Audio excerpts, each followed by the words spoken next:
मतलब वैसा जूस जो दो जूस से बना हुआ हो। पहला है इसमें, हम पहले पिछले लेक्चर में बता दिए थे, स्मॉल इंटेस्टाइन के साथ ही दो ग्लैंड जुटा हुआ है आपका, एक है लिवर और दूसरा है पैनक्रियाज। तो लिवर से जो जूस निकलता है उसका नाम है आपका बाइल जूस, और पैनक्रियाज से जूस निकलता है उसका नाम है पैनक्रिएटिक जूस। तो नॉर्मली स्मॉल इंटेस्टाइन के जूस दो जूस होते हैं, बाइल जूस और पैनक्रिएटिक जूस। अब फंक्शन देखते हैं इसका। स्मॉल इंटेस्टाइन ऐसा ग्लैंड है जहां पे कंप्लीट डाइजेशन होता है आपका, कंप्लीट डाइजेशन ऑफ फूड। पिछले लेक्चर में हमने पढ़ा था सेलाइवा क्या करता है, सिर्फ स्टार्च का डाइजेशन करता है, और स्टमक में प्रोटीन का डाइजेशन होता है, और यहाँ पे फैट, कार्बोहाइड्रेट एक्सेट्रा और जितना भी सारा चीज का डाइजेशन होता है। और दूसरा, बाइल का दो फंक्शन है, सबसे इंपॉर्टेंट फंक्शन। सबसे पहला फंक्शन है, स्टोमक से पहले कौन सा ग्लैंड था, जे शेप का। सभी बच्चों से रिक्वेस्ट है आप अपने वीडियो को सामने में ऑन करें ताकि आपका अटेंडेंस यहां बनाया जा सके। जिन भी स्टूडेंट का अटेंडेंस यहां नहीं बनेगा उसको यहां से एग्जिट कर दिया जाएगा। ऑनलाइन क्लास इसलिए किया जा रहा है ताकि आप हमको समझ में आए कि कौन से बच्चे पढ़ रहे हैं, किनका अटेंडेंस हो पा रहा है। सारे बच्चे अपने वीडियो को ऑन रखेंगे और उनका चेहरा दिखना चाहिए। अपने कर्सर पर अपने नाम को, डिटेल को सही से लिखा कीजिए। ऑनलाइन क्लास में बार बार आपको इंस्ट्रक्शन दिया जा रहा है कि अपने नाम से ही आपको ज्वाइन करना है। अटेंडेंस बनाने में दिक्कत हो रही है। अपने वीडियो को ऑन करके रखेंगे सब, नहीं तो जिनका वीडियो ऑन नहीं होगा उनको एग्जिट कर दिया जाएगा। स्टार्ट करो। देख रहे हैं स्मॉल इंटेस्टाइन से पहले कौन सा ग्लैंड था हमारा, स्टोमक, और स्टोमक में क्या प्रेजेंट था यहाँ पे, एसिड। तो कौन सा मीडिया था ये, एसिडिक मीडिया। तो बाइल का सबसे मेन फंक्शन होता है converts the acidic media into alkaline media. क्यों, क्योंकि यहाँ पे तो HCl से बचाने के लिए हमारे पास एक लेयर था, इसका नाम क्या था, म्यूकोसा। लेकिन हमारे स्मॉल इंटेस्टाइन या लिवर में कोई भी ऐसा लेयर नहीं था जो हमें एसिड से बचा पाए, इसीलिए इसको कन्वर्ट करना पड़ता है। दूसरा एक प्रोसेस है जिसका नाम है इमल्सिफिकेशन। इमल्सिफिकेशन, इसका डेफिनेशन होता है conversion of fat into fatty acid and triglycerol is known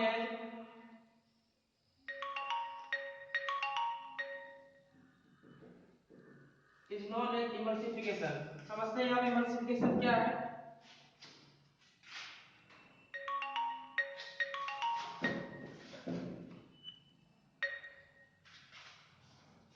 emulsification process होता है आपका, हम जो खाना खा रहे हैं उसमें क्या है, फैट प्रेजेंट है, तो वो एक टाइप का क्या है, कॉम्प्लेक्स सब्सटेंस है। वो क्या है, कॉम्प्लेक्स सब्सटेंस है। तो उस कॉम्प्लेक्स सब्सटेंस को बाइल क्या करता है, कॉम्प्लेक्स सब्सटेंस को तोड़ के सिंपलर सब्सटेंस बनाता है, और लार्ज मॉलिक्यूल को तोड़ के स्मॉल मॉलिक्यूल बनाता है। जैसे ये बाइल क्या करता है, इस कॉम्प्लेक्स को तोड़ के सिंपलर बनाता है। तो यहाँ पे हमारा कॉम्प्लेक्स फूड क्या है, फैट। फैट को तोड़ के क्या बनाएगा, फैटी एसिड एंड ट्राइग्लिसरॉल। फिर से देखते हैं, स्मॉल इंटेस्टाइन जो जूस निकालता है वो इंटेस्टिनल जूस है, लेकिन हम यहाँ पे इंटेस्टिनल जूस नहीं बोलेंगे, हम यहाँ पे क्या बोलेंगे, बाइल जूस और पैनक्रियाटिक जूस। बाइल जूस और पैंक्रियाटिक जूस। स्मॉल इंटेस्टाइन में कंप्लीट डाइजेशन ऑफ फूड होता है। बाइल का दो फंक्शन है, एसिडिक मीडिया जो होता है उसको चेंज करके वो अल्कली मीडिया कर देता है, और दूसरा है इमल्सिफिकेशन। इमल्सिफिकेशन क्या होता है? Conversion of fat into fatty acid and triacylglycerol. Fat क्या है हमारा? कॉम्प्लेक्स सब्सटेंस है, कॉम्प्लेक्स सब्सटेंस को तोड़ के सिंपल सब्सटेंस में कर देता है।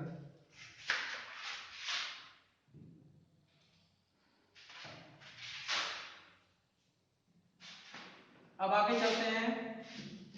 बकल कैविटी हो गया हमारा, इसोफेगस हो गया है, स्मॉल स्टोमक हो गया है, स्मॉल इंटेस्टाइन हो गया है। अब चलते हैं लार्ज इंटेस्टाइन पे।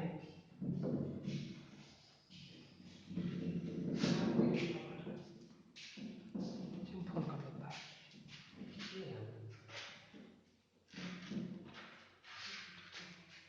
धीरे धीरे बोलना फटता है, दोनों सटा दो तो। लार्ज इंटेस्टाइन, लार्ज इंटेस्टाइन से जो जूस निकलता है उसका नाम क्या है? Intestinal juice. यहाँ पे क्या होता है आपका इंटेस्टाइन में? एक प्रोसेस है जिसका नाम है एसिमिलेशन। एसिमिलेशन, एसिमिलेशन का डेफिनेशन देखते हैं।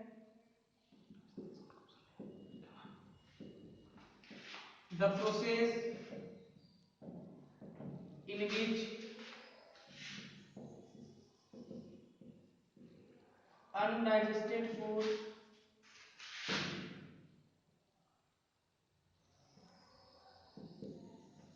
return into its liquid and solid form to excrete as a waste product. Digestion जितना भी होता है वो कंप्लीट हो जाता है आपका स्मॉल इंटेस्टाइन में। लार्ज इंटेस्टाइन में कोई भी डाइजेशन नहीं होता है। लार्ज इंटेस्टाइन क्या करता है? प्रोसेस है जिसका नाम है एसिमिलेशन। एसिमिलेशन में होता है, अब जितने भी डाइजेशन कंप्लीट हो गया, अब डाइजेशन कंप्लीट होने के बाद अगर थोड़ा सा भी और कोई डाइजेस्टेड फूड बचा हुआ है तो उसको वो क्या करता है? अनडाइजेस्टेड फूड को कन्वर्ट कर देता है दो फॉर्म में। एक है आपका लिक्विड और दूसरा है सॉलिड। यही सॉलिड, लिक्विड और सॉलिड फॉर्म हमारा एक्सक्रीट हो जाता है। उसके बाद लार्ज इंटेस्टाइन के बाद क्या होता है हमारा? Rectum and anus. Rectum and anus,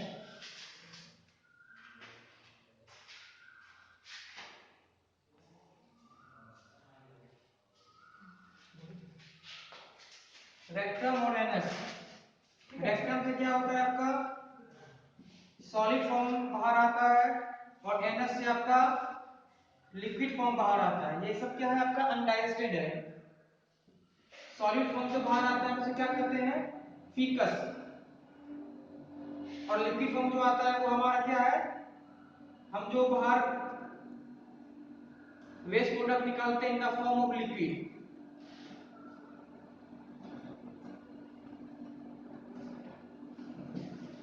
हो गया, लार्ज इंटेस्टाइन में खत्म हो गया। लार्ज इंटेस्टाइन में डाइजेशन नहीं होता है, इसमें एसिमिलेशन प्रोसेस होता है। एसिमिलेशन प्रोसेस मतलब क्या हुआ? अनडाइजेस्टेड फूड जितना भी बचा हुआ है उसको फिर से रिटेन करके दो फॉर्म में लाना, लिक्विड और सॉलिड, ताकि वो शरीर से बाहर जाने में हेल्प करे। तो शरीर से बाहर वो किस तरह जाता है? दो फॉर्म में जाता है, एक है सॉलिड, दूसरा है लिक्विड। स्पीड को थोड़ा धीरे करो। एक है सॉलिड और दूसरा है लिक्विड। सॉलिड फॉर्म से जो बाहर आता है वो है आपका फीकस, और लिक्विड फॉर्म से जो बाहर आता है वो आपका वेस्ट प्रोडक्ट जो है लिक्विड फॉर्म में ये आता है आपका एनस के थ्रू, और ये सॉलिड आता है आपका रेक्टम के थ्रू। अब आगे आते हैं।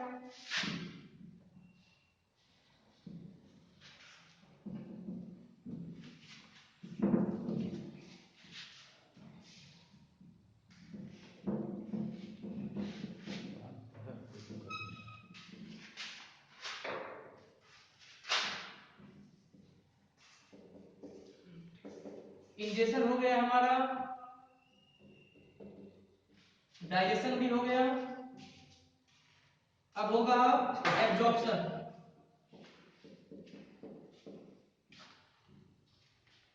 एब्जॉर्प्शन मतलब क्या होता है? The process by which digested food comes into blood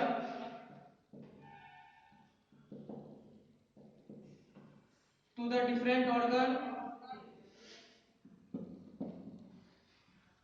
to produce energy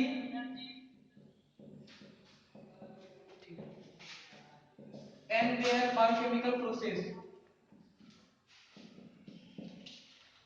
absorption मतलब होता है वो जो डाइजेस्टेड फूड है वो ब्लड में चले जाता है, और ब्लड में जाने के बाद वो डिफरेंट ऑर्गन में जाता है जिससे हमें एनर्जी मिलती है। इंजेक्शन हो गया, डाइजेशन हो गया, एब्जॉर्प्शन हो गया। अब है एक्सक्रीशन या इजेशन। यहाँ पे है इंजेक्शन, यहाँ पे है इजेशन। एक्सक्रीशन है द प्रोसेस बाय विच तरह से रुक रुक के पढ़ना। Waste product comes out from our body। Excretion कैसे होता है हमारा? अभी जस्ट मैंने बताया था दो फॉर्म में है, एक है सॉलिड और दूसरा है लिक्विड। सॉलिड फॉर्म से कौन निकलता है? रेक्टम, और लिक्विड से एनस। तो nutrition in animal, nutrition in human being खत्म हो गया है। न्यूट्रिशन इन ह्यूमन बीइंग में चार प्रोसेस है: इंजेक्शन, डाइजेशन, एब्जॉर्प्शन और एक्सक्रीशन। इंजेक्शन क्या हुआ? The process by which we take a food into our buccal cavity is known as injection. तो हमने देख लिया इंजेक्शन में सलाइवा क्या करता है? स्टार्च का डाइजेशन करता है। फिर सलाइवा के नीचे हम आ गए इसोफेगस पे। इसोफेगस में क्या होता है? एक मूवमेंट है जिसका नाम है पेरिस्टाल्टिक मूवमेंट। उसके नीचे आ गया हमारा स्टोमक। स्टोमक से क्या निकलता है? Gastric juice. और यहाँ पे प्रोटीन का डाइजेशन होता है। स्टोमक के बाद है स्मॉल इंटेस्टाइन। स्मॉल इंटेस्टाइन में क्या है? Complete digestion. स्मॉल इंटेस्टाइन के बाद लार्ज इंटेस्टाइन। लार्ज इंटेस्टाइन में क्या हुआ? अनडाइजेस्टेड फूड शरीर के बाहर आया दो फॉर्म में, जिस पहला है सॉलिड, दूसरा है लिक्विड। सॉलिड फॉर्म में जो बाहर आया वो है रेक्टम से थ्रू, और लिक्विड फॉर्म में एनस के थ्रू। इसी प्रोसेस का नाम है एक्सक्रीशन।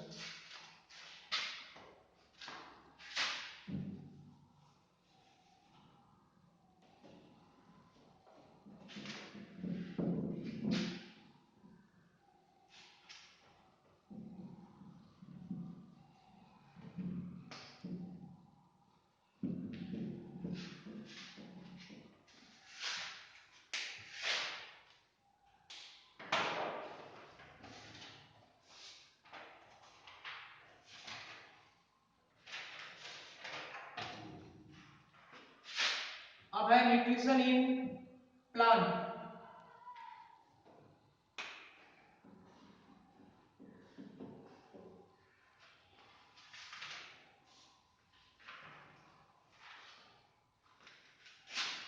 न्यूट्रिशन इन प्लांट में एक ही प्रोसेस है जो हमें करना है, वो है फोटोसिंथेसिस, जो हम पहले भी पढ़ चुके हैं, बस डिफिनेशन देखना है इसका। द प्रोसेस बाय विच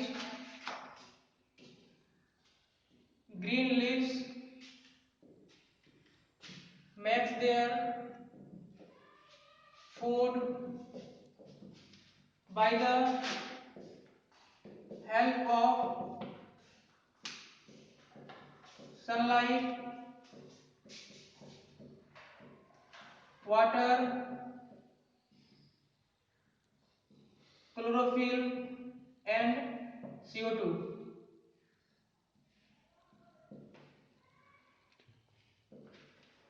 अब फोटोसिंथेसिस के प्रोसेस में देखना है हमें सनलाइट से कैसे बनती है। सनलाइट से 20% रे यूज होता है फोटोसिंथेसिस में।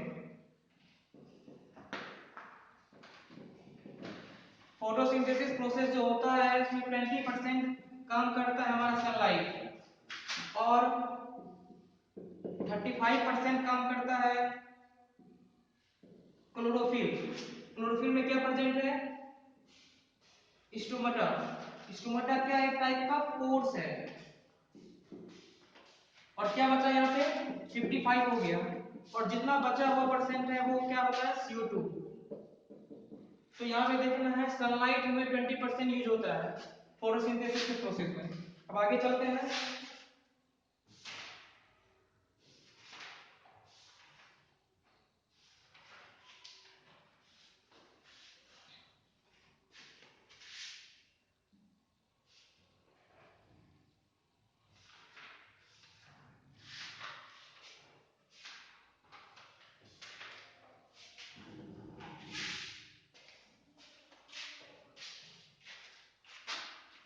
न्यूट्रिशन इन प्लांट भी खत्म हो गया।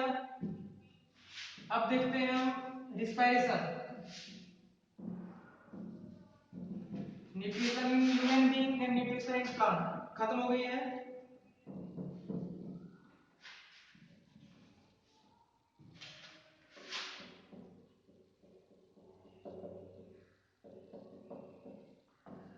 रिस्पायरेशन सबसे पहले टाइप देखते हैं इसका।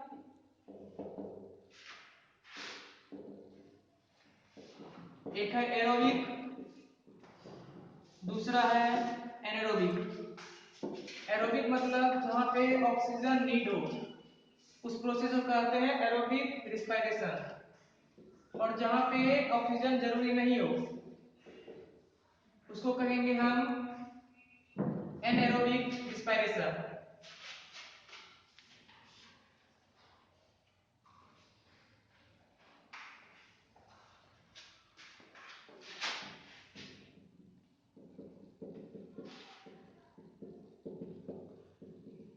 एरोबिक रिस्पायरेशन और एनारोबिक रिस्पायरेशन में सबसे मेन डिफरेंस है इसमें complete break down of food होता है।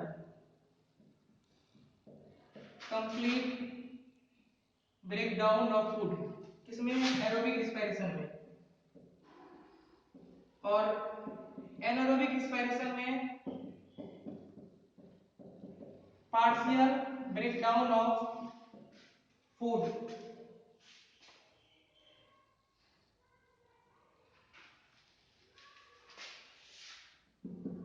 एरोबिक रिस्पायरेशन का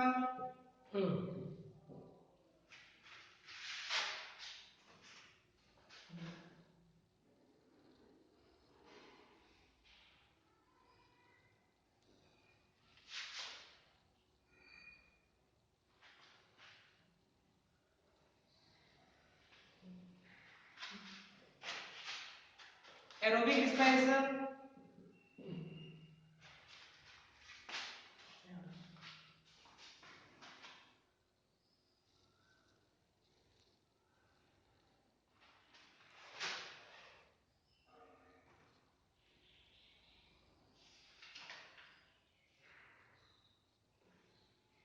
एरोबिक रिस्पायरेशन,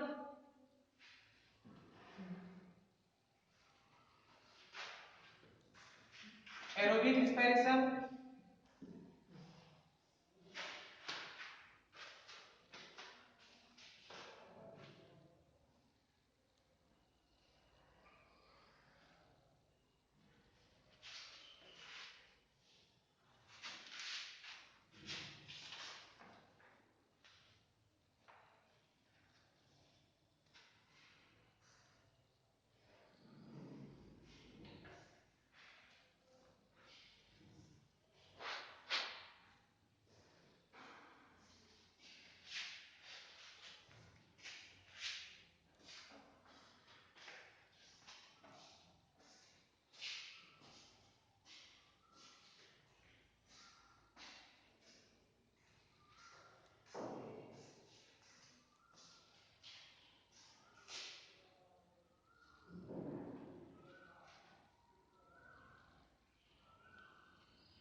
एरोबिक रिस्पायरेशन का देखते हैं। इंड प्रोडक्ट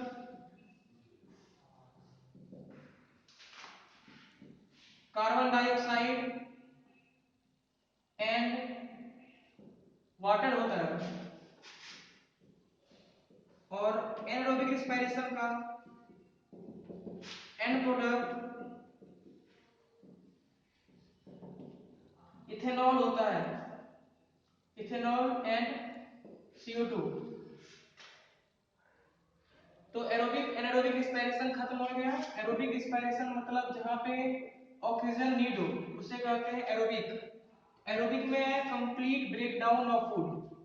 और एरोबिक रिस्पायरेशन का इंड प्रोडक्ट है कार्बन डाइऑक्साइड और वाटर। और एनारोबिक रिस्पायरेशन में पार्शियल ब्रेकडाउन ऑफ फूड और इसका इंड प्रोडक्ट है इथेनॉल और कार्बन डाइऑक्साइड।